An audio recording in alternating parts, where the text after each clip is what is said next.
ಹ್ಞೂ ಅಲ್ಲೋಡ ಹ್ಞೂ ಸಖತ್ತಾಗಿ ಬರ್ತೈತಿ ಈಗ ಆ ವಿಡಿಯೋ ಕಾರ್ತಿಕ್ ಕಳ್ಸಂಗಿ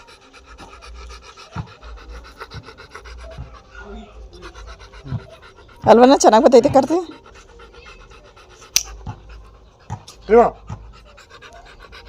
ಇದಕ್ಕೆ ಸಾಂಗ್ ಸೆಟ್ ಮಾಡ್ಬಿಟ್ಟು ಕಳಿಸ್ತೀನಿ ತಡಿ ಹಂಗೆ ಕಳ್ಸಿದ್ರು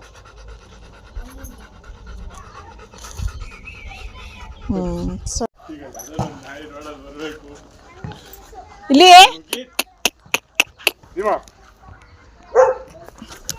ಇಲ್ಲಿ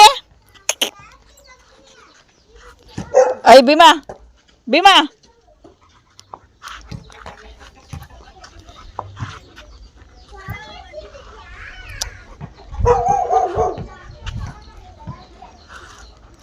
ನನ್ನ ಅಟ್ಟೆ ನಿಲ್ಲಿಸ್ತೀನಿ ಅದ ವಿಡಿಯೋ ಮಾಡ್ಕೊಳ್ಳಿ ಸಾಕು ಹ್ಞೂ ನಿಂದ ಕತೆ ಎಲ್ಲ ಕಣ ಅದು ಬರಲೇ ನೀವು